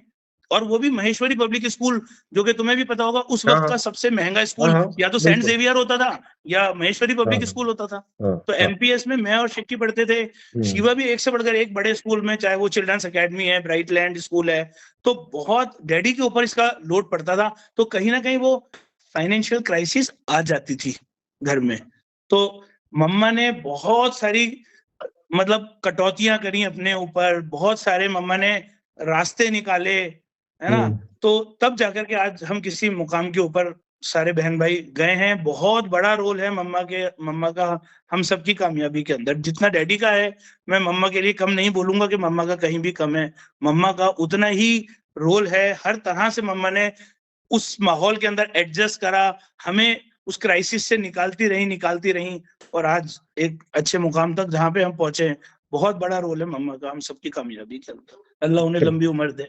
हाँ बिल्कुल भाई, उनका साया हमेशा रहे, क्योंकि जब तक आमीन। माँ होती है तब तक दुआएं, वैसे तो माँ के जाने के बाद भी दुआएं खत्म नहीं होती हैं उसकी, मगर जब हयात नहीं नहीं, होती है तो एक बात एक ही एक अलग एक होती है। मेंटली जो एक वो हाँ रहता है कि हाँ यार हमारी माँ बैठी है, ये एक बहुत बहुत बड़ा सपोर्ट है कि हाँ मम्मा बैठी हुई हैं। ये सोच करके कि यार कोई बैठा है जो दुआ करने वाला है, परेशानियां और हमारे बीच बिल्कुल में कोई दीवार बैठी है। बिल्कुल बिल्कुल तो बिल्कुल, खुशनसीब है भाई, बहुत खुशनसीब हैं आप, और फुप्पी का साया हमेशा रहे। अब आप ये बताइए, तो एक तो फुप्पी हैं और एक हमारी भाभी के बारे में भी थोड़ा-सा बताइए, क्योंकि उनका भी मैं समझता हूँ, मैं जानता हूँ पर्सनली, आपसे मेरी कई दफ़ा बात हुई है। उनका का बहुत हाथ है आपकी सक्सेस में, तो देखो उसके मैं बारे में बताऊं, बताएँ। शीरू इतना भाई, बड़ा 1 सेकंड, हाथ है शीरू अगर मैं भाई, बोलूं। मैं इसको स्टॉप करके दोबारा स्टार्ट कर रहा हूँ, है ना? 1 मिनट रुकिए, हाँ, करो। 1 मिनट रुकिए। टाइम राइट, का। तो आप हमारी भाभी के बारे में बताइए। आप भाभी के बारे में बता रहे थे। देखो मैं अगर मैमुना के बारे में बताऊं तो पहले अगर मैं प्रोफेशनली बताऊं तो आज मैं जहां हूं बहुत बड़ा रोल इसमें मैमुना का है, क्योंकि इस इंडस्ट्री के अंदर मुझे लेके ही मैमुना आई है। मेरा ये तो प्लान था कि मुझे कुछ बिजनेस करना है, मैं अपना कुछ करूंगा, लेकिन यहाँ से मुझे जो गाइड किया था वो मैमुना ने ही करा था कि ये चीज ऐसी है कि उस टाइम पे ग्रोइंग थी आईटी एजुकेशन। अगर हम बात करें 99 2000 की, तो it was a very very growing industry. तो इस इंडस्ट्री में मुझे लाने वाली ही मैमुना थी, पहली चीज। दूसरी चीज निकाला, और इसके अलावा मुनीब हर कदम पे मेरे साथ में मैमुना रही है, अच्छे हाल में रहे। मैंने बताया ना स्टार्टिंग के मुनीब 3 साल 2001 2 एंड 3 मेरा बिजनेस ग्रो करा है 4 से। तकरीबन 4 साल मुनीब बहुत टक रहे थे। इनफैक्ट जब मैमुना शादी होकर के घर आई थी तो हमारे यहाँ पर मेरे पास पर्टिकुलरली बेड नहीं था, हम लोग जमीन में गद्दा लगा के सोते थे। और जो मैमुना की सबसे बड़ी खूबी है, जो मैं कहता हूँ आज इस मुकाम तक लाने में वो सबसे बड़ा रोल प्ले करती है, वो है कि मैमुना हर हाल में शुक्राना करती है अल्लाह का, हर हाल में। तो जब हम नीचे होते थे तो मैं कई बार कहता था, मैंने कहा यार मुझे बहुत गिल्टी फील हो रही है कि मैं तुम्हें एक बेड तक नहीं दे सकता। तो वो कहती थी कि इसमें तुम शर्मिंदा क्यों हो रहे हो, इतना इजी गद्दा मिला हुआ है, इतना कंफर्टेबल गद्दा मिला हुआ है, उनके बारे में सोचो जो चादर बिछा करके सोते हैं, हम तो गद्दे पे सो रहे हैं। तो उसका ये जो शुक्राना था ना मुनीब, ये धीरे धीरे धीरे कहीं ना कहीं मेरे को पता है कि अल्लाह को ये चीज बहुत पसंद है, जो बेशक, हर हाल में अल्लाह का शुक्र अदा करते हैं। तो बेशक। उसका उस शुक्राने से हम ग्रो करते गए। लेकिन जो स्टार्टिंग के 2-3 साल थे वो बहुत टफ साल थे, और उसने मुझे बहुत बहुत सपोर्ट करा। इनफैक्ट सपोर्ट तो आज भी है। अब तो मेरे साथ में वो एक्टिवली काम कर रही है, हुँ। और मैं तो फिर भी एक लिमिटेड टाइम देता हूँ, मतलब हूं तो मैं पूरे दिन अवेलेबल, लेकिन जो मैंने अपना एक अलग कैबिन बना रखा है वहां पर उस कैबिन तक कोई नहीं पहुंचता, बहुत अलग छुप कर बना रखा है, जिससे कि जो लोग भी कहोगे आज 50 सेंटर है तो फ्रंट फेस के अंदर मैं नहीं हूँ। कोई प्रॉब्लम कुछ है तो पहले मैमुना के पास आएगी, अगर रिक्वायर्ड होगा तो फिर ये मुझे मेरे पास उसको फॉरवर्ड करेगी। आज भी ये हाल है।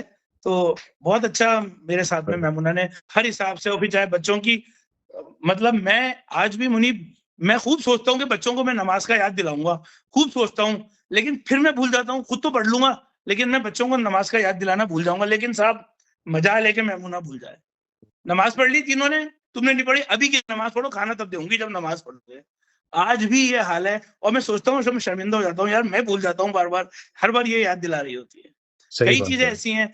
आज तक मुनीब मेरी शादी को तकरीबन 20 साल के ज्यादा हो चुके, लेकिन मैंने मैमुना को बिना सर ढके खाना खाते हुए एक बार भी नहीं देखा कि माशाल्लाह। कहीं एक बार सिंगल टाइम कह रहा हूं मैं, मतलब ये नहीं कि कई मल्टीपल टाइम में, सिंगल बार मैंने उसको बिना सर ढके खाना खाते हुए देखा ही नहीं है। इसके अलावा हर मेरे पहलू के अंदर मैमुना ने बहुत सपोर्ट करा है। जो मेरा लाइफ का सबसे टफ टाइम था, जब मैं बस अबाउट टू गो था, सब लोगों को पता है जी। कोरोना हो गया था और कोरोना का एक्सट्रीम हो गया था, तो मैमुना पूरे जितने, मैं शायद 15 दिन हॉस्पिटल में रहा हूं, जब मैंने आंख खोली मेरे को मैमुना मेरे सामने बैठी भी नजर आई। एक मिनट मैमुना वहां से हिलती नहीं थी, किसी भी तरह से नहीं हिलती थी। डॉक्टर कितना कह देते, लेकिन उसने मेरा बिल्कुल ऐसा उसने मेरा साथ निभाया है कि मैं कभी नहीं भूल सकता उस चीज को, ना वो वक्त भूल सकता जो मेरे साथ में वो टाइट वक्त आया था, इतना खतरनाक वक्त आया था। बिल्कुल, बिल्कुल भाई, वही कहते हैं ना, मियाँ-बीवी जो दोनों होते हैं, ये टीम वर्क होता है। एक आपकी जो ज़िंदगी है, उसके 2 पहिए हैं, और अगर वो अलाइन्ड हो और साथ में चल रहे हों, तो वो और स्मूथ हो जाता है आपका सफ़र। बहुत स्मूथ और सही बात बहुत है, सही बात। आगे हो जाता मैं है। तो मुनीब, मैं तो ये कहूंगा कि मैं तो कुछ अल्लाह का कितना भी मैं एहसान मानूं, मेरे एहसान कम है कि मैं जितना भी अल्लाह से मांगू, अल्लाह ने जो बिल्कुल, चीज मुझे दी है ना, मुझे लगता है वो अपने किस्म की बेस्ट है। मेरी माँ सबसे अच्छी, मेरी बेशक, बीवी सबसे अच्छी, मेरी बहनें सबसे अच्छी, भाई सबसे अच्छा, मेरे को जो मेरे बच्चे, इतनी मेरी केयरिंग है। अल्लाह की कोई खास मेहरबानी है जिसके लिए मैं हर वक्त भी अगर मैं अल्लाह का एहसान मानूं, शुक्र करूं, तो वो कम है। इतना अल्लाह मियां ने मुझे हर चीज से नवाजा है। माशाल्लाह, माशाल्लाह, तबारक अल्लाह। भाई, क्या और मैसेज देना चाहते हैं हमारे जो आने वाली जनरेशन है, जैसे आकिब है, साद फहाद हैं, ये जो जनरेशन है, वैसे तो आपने काफ़ी चीज़ें बताई, मगर फिर भी अगर आप कुछ 2-3 बातें कहना चाहें? मुनीब, मैं देखो कुछ अपने जो यंग जनरेशन है, उनको मैं एक चीज तो कहना चाहता हूं कि अनफॉर्चुनेटली हम लोग बहुत पीछे हैं मुनीब। जब मैं देखता हूं ना आज उस जनरेशन के बच्चों को जो हमारे मेरे साथ में हैं, या मैं और जगहों पर देखता हूँ, लोग बाग बहुत आगे जा रहे हैं। हुँ, हमारे खानदान में सिर्फ मुट्ठी भर लोग ऐसे हैं हुँ, जो हुँ, कामयाब हो रहे हैं, हुँ, और हुँ। बाकी लोग क्यों नहीं हो रहे हैं मुझे इसका पता नहीं है कि क्यों नहीं हो रहा है। और मुझे बहुत अफसोस होता है कि हम बाकी लोगों से बहुत पीछे चले जा रहे हैं। फिर हम कभी एक्सक्यूज देते हैं कि क्योंकि तासुब है, क्योंकि ये है। अरे भाई, हम भी तो उसी में से निकल रहे हैं, वही चीज तो हम भी फेस कर रहे हैं ना यहाँ पे रह करके। तो हुँ, कहीं ना कहीं हम एक्सक्यूज ढूंढ लेते हैं, लेकिन हम लोगों को एक ज़ील अपने अंदर पैदा करनी होगी आगे बढ़ने के लिए।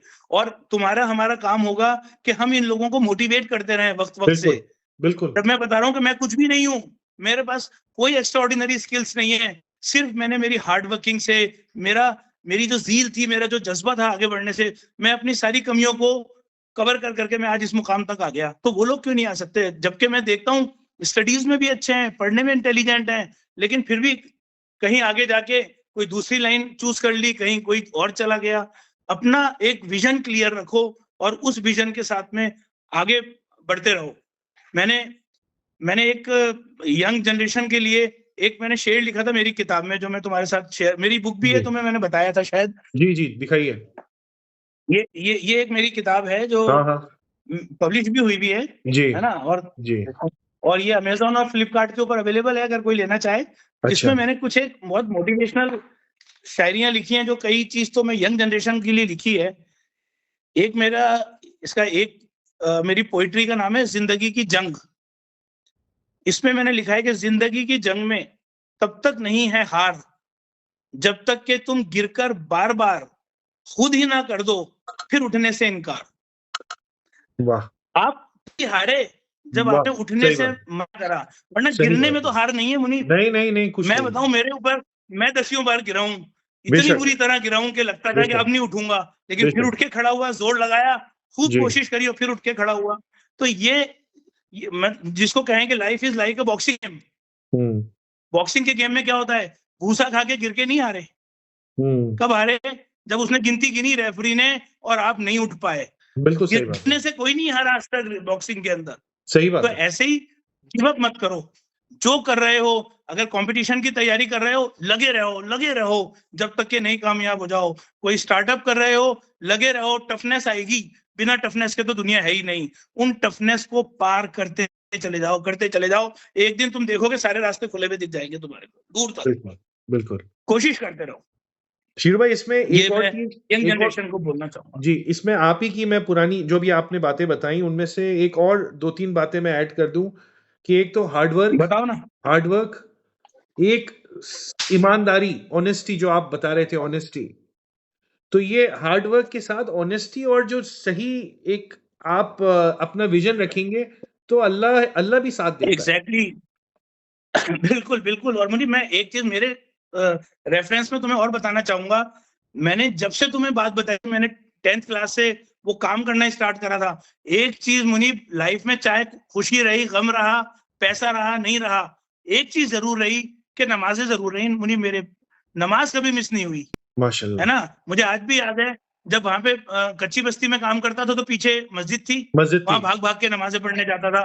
जब हुँ, एमआर होता था तो पहली बार किसी गाँव में जाता था ना, तो मैं ये ढूँढा करता था पहले जाकर के कि यहाँ पे मस्जिद कहाँ पर है, जहाँ पे मैं नमाज़ पढ़ सकूँ। चाहे 2 वक़्त की एक साथ पढ़ लेता था। जैसे सफ़र में असर और ज़ोहर एक साथ पढ़ ली। तब से आज तक एक चीज़ कॉमन रही कि नमाज़ें नहीं छूटी। तो अगर हमारे यंग जनरेशन इन 2-3 जो तुम कह रहे हो ऑनेस्टी, ये तो बहुत बड़ा टूल है। अगर इसके बिना आप लड़ने के लिए निकल गए तो आपकी जीत होनी ही नहीं है। आप हार्ड वर्किंग करो, ऑनेस्टी के साथ करो और नमाज़ों को साथ में लेके चलो। फिर मैं देखता हूँ कोई ताकत दुनिया में आपको नहीं हरा सकती मुनीब।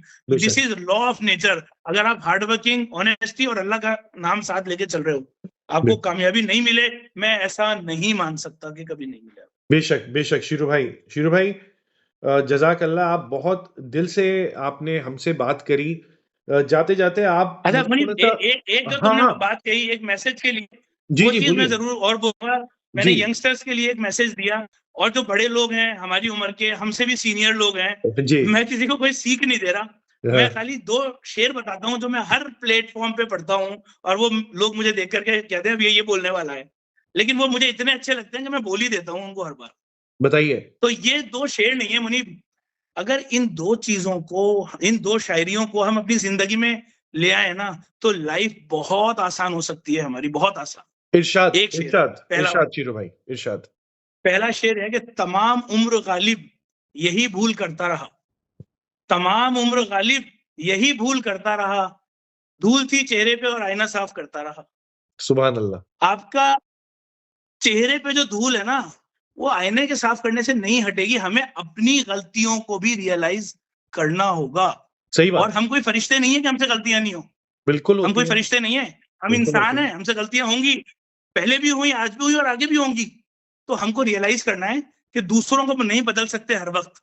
कभी-कभी हमको सोचना चाहिए कि कहीं हम तो गलत नहीं हैं, हुँ, कोई गलती हमारे एंड पर तो नहीं हो हुँ, रही, तो हुँ। उसको हम इम्प्रूव करें, एक चीज़। जी। अगेन मैं कह रहा हूँ मैं लेसन नहीं दे रहा, मैं बहुत छोटा हूँ, किसी को कुछ कहने के लिए बहुत छोटा हूँ। सिर्फ़ अपना नहीं, नहीं। एक्सपीरियंस और अपनी नहीं, कोई नहीं। ये मान लो कि मैं अपनी फ़ेवरेट शायरी तुमसे शेयर कर रहा हूँ। बिल्कुल इरशाद और दूसरी दूसरा मुनीब इससे जी। हाँ, दूसरा तो मेरा इससे भी ज़्यादा फ़ेवरेट है। वो ये है कि मुनीब कुछ इस तरह से ज़िंदगी को मैंने आसान कर लिया, हुँ। कुछ इस तरह से ज़िंदगी को मैंने आसान कर लिया, किसी से माँग ली माफ़ी, किसी को माफ़ कर दिया। वाह, वाह! सुभान अल्लाह। वाह, वाह! बहुत खूब। तो ये ज़िंदगी की पूरी फ़िलॉसफ़ी है। क्या किसी से लड़ाई झगड़ा, तलख़ी ये वो क्या कौन कब चला जाए कुछ नहीं मालूम। तो सही ज़िंदगी बात को है। आसान कर लो, बड़ों से माफ़ी माँग लो और छोटों को माफ़ कर दो। ख़त्म करो सारी चीज़ें और इससे बेटर लाइफ़ कुछ नहीं हो सकती। और तुम देखो मुनीब, मैं अगेन कोई अपना कोई बढ़ाई नहीं कर रहा, बहुत बड़ा ख़ानदान है माशाल्लाह। कोई एक फ़र्द पूरे ख़ानदान में खड़े होके नहीं कह सकता कि मेरी उसके साथ में कोई लड़ाई है या लड़ाई हुई है या कभी मेरी उसके साथ बातचीत बंद हुई है। आज तक ऐसा कोई एक पर्सन भी पूरे ख़ानदान में नहीं है। तो मैं नहीं बल कोशिश करता हूँ इन दोनों शायरियों को फ़ॉलो करने की। नहीं बल्कि शीरू भाई मैं इसमें सबके सामने ये भी बताऊँगा कि आप की ये बात तो है ही जो आपने खूबी कही, उसके अलावा आप हमेशा किसी की भी दुःख बीमारी में सबसे आगे खड़े होते हैं, जिस बात की मैं बहुत इज़्ज़त करता हूँ।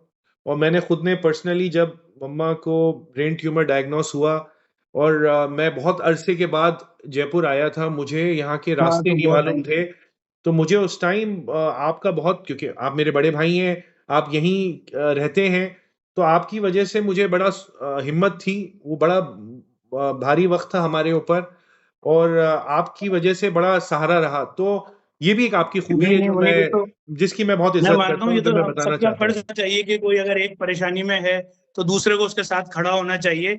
मेरी पूरी बिल्कुल। कोशिश रहती है, और मैं आज इस तुम्हारे इस प्लेटफॉर्म पे ये बताना भी चाहूंगा कि किसी को भी किसी तरह की कोई अगर कोई बीमारी है, किसी तरह की हेल्प की जरूरत है, तो मेरे नंबर सबके पास में है। इसके अलावा भी बिल्कुल। कोई किसी मुश्किल में फंस जाए, कोई उसको छोटी मोटी कोई हेल्प की जरूरत है, तो आई एम ऑलवेज, जो मुझसे हो पड़ता है मैं कोशिश करता हूँ, और इंशाल्लाह आगे भी मैं करता रहूंगा। और अल्लाह ने इस लायक करा है तो किसी के काम आ जाओ, तो इससे बेहतर कुछ उस चीज और का और कोई तरीका नहीं है कि किसी के काम आ सको अगर आप और तो। शीरू भाई, ये हुकूकुल इबाद है आपकी, मतलब ये हक है, बिल्कुल कोई बिल्कुल फ़ेवर मैं नहीं है। मानता हूँ, बिल्कुल मानता अगर हूँ। अल्लाह आज आपको दे नहीं नहीं, रहा कोई है, एहसान नहीं है किसी के कोई ऊपर, एहसान नहीं कोई है, एहसान नहीं है। ये अगर मेरे को आपका किसी लायक फ़र्ज़ किया है। गया है जी, जी, तो जी। मुझे वहां जवाब देना पड़ेगा कि भाई तुझे बेशक, लायक किया गया था, तूने क्या करा सब लोगों के लिए, तुझे बिल्कुल, जवाब देना है। तो मैं तो उस जवाब की बिल्कुल, तैयारी करने की कोशिश करता हूँ, किसी पे कोई बेशक। एहसान नहीं करता, मैं बता रहा हूँ। नहीं, नहीं, नहीं और बिल्कुल, बिल्कुल। शीरू भाई, क्या फ़ीडबैक है आपका, क्या एक्सपीरियंस रहा? क्या कहना चाहेंगे? ये कैसा रहा, ये हमारी देखो कन्वर्सेशन मुनीब, कैसी मैं रही? ये जो तुमने तुमने आसिफ ने, जो भी लोग इस इनिशिएटिव के पीछे है ना, मैं बहुत अप्रिशिएट करता हूँ। एक मिनट। जी, जी। बहुत जबरदस्त तुम लोगों का ये इनिशिएटिव है, और ये कहीं ना कहीं हमारे सब लोगों के लिए जरूरी है। बड़ों को भी कुछ पता चले हम लोगों के बारे में, बड़े, और मैं तो इनफैक्ट कह रहा हूँ कि बड़े लोग भी अगर कोई इसमें आना चाह रहे हैं जी। तो बहुत अच्छी बात है। उनके एक्सपीरियंसेस, जैसे मैंने तुम्हें सब लोग रिकमेंड कर रहे थे, मैंने तुम्हें चंदा मामा का नाम रिकमेंड करा है। उनके लिए मैं एक छोटी सी बात और बोलना चाहूंगा।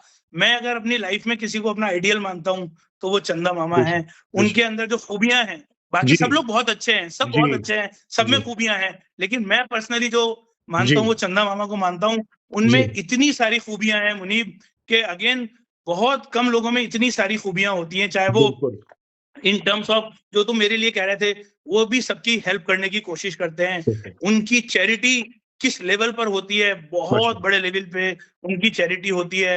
और उनका जो काम को लेके पैशन है ना मुनीब, वो हुँ, मुझे हुँ, मोटिवेट करता है।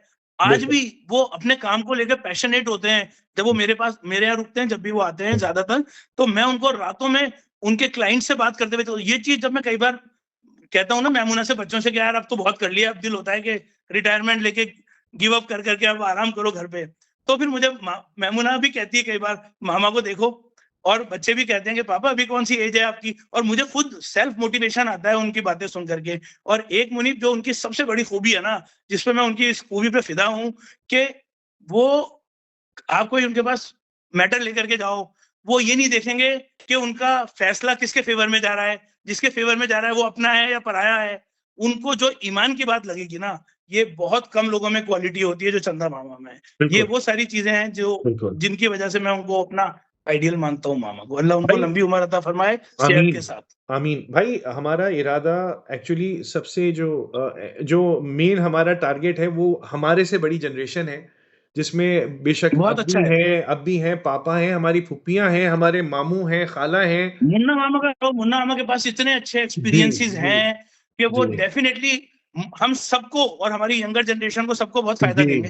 जी। तो यही इरादा है बहुत शिरू भाई। लॉजिकल बातें हैं उनके पास, लॉजिकल बातें हैं। जी, जी। तो इंशाअल्लाह देखिए, मैं समझता हूँ, मैंने कहा शुरुआत हम लोग करते हैं और फिर उसके बाद हमारे जो बड़े हैं, मैं कोशिश करूँगा, मैं भी इंडिया आ रहा किसी हूँ से आऊँ। कोई हाँ, किसी को कोई कन्विंस करना है, रिक्वेस्ट करनी है, तो मैं हाजिर हूँ, मुझे मैं बताओ।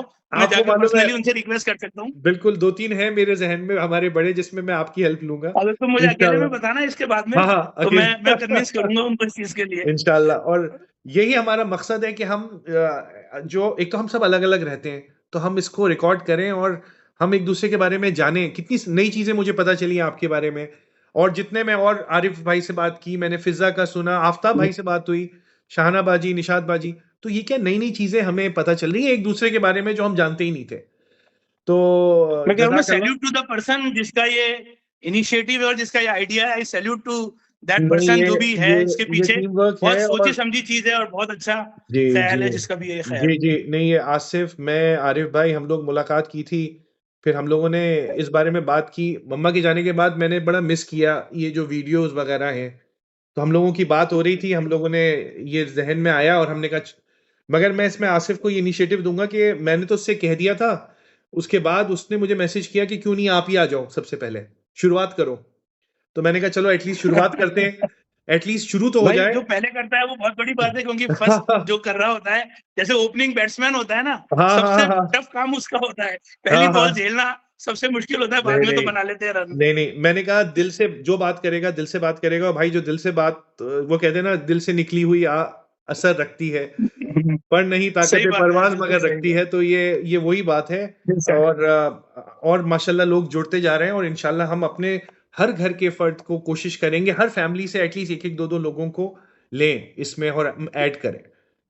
ठीक है भाई? और मैं तो तुमसे कह रहा हूँ, जैसे तुमने मुझे कहा था कि तुम प्लान कर रहे हो कि यहाँ पर आओगे, हम तो सब बड़े इंशाल्लाह, एक्साइटेड हैं कि जब तुम आया करोगे तो फिर खूब इंशाल्लाह मौज मस्ती होगी। करेंगे। और तुम तो जानते हो कि मैं तो खास तौर से कहीं भी कोई महफिल जम रही है, मौज मस्ती हो रही है, बिल्कुल। तो मैं सबसे पहले भागता हूँ, क्योंकि नहीं, मेरा मानना यह है मुनीब कि जिसकी मस्ती जिंदा है उसकी हस्ती जिंदा बेशक, बेशक, बेशक। है ना। तो इसलिए हर उम्र के अंदर अपनी मस्ती तो आदमी के अंदर, मौज मस्ती वाली तो उसके अंदर फीलिंग होनी चाहिए। तो इसलिए बिल्कुल, तुम आओ यहाँ पर जब भी, सब लोग अपन महफिल जमाएंगे, खूब गाने वाने बिल्कुल, करेंगे, मौज मस्ती करेंगे। बिल्कुल रिलीव करेंगे, बचपना रिलीव करेंगे, साथ में बहन भाई सब बैठेंगे, पुरानी बातें करेंगे, तो मज़ा आएगा शीरू भाई। पुरानी बातें करेंगे, शीरू भाई जरूर इंशाल्लाह। बहुत-बहुत शुक्रिया आपका, और सलाम बहुत वालेकुम। मजा आया यार। बिल्कुल, बिल्कुल, चलो, बिल्कुल। वालेकुम सलाम। वालेकुम सलाम। वालेकुम सलाम, मिलते हैं जल्दी।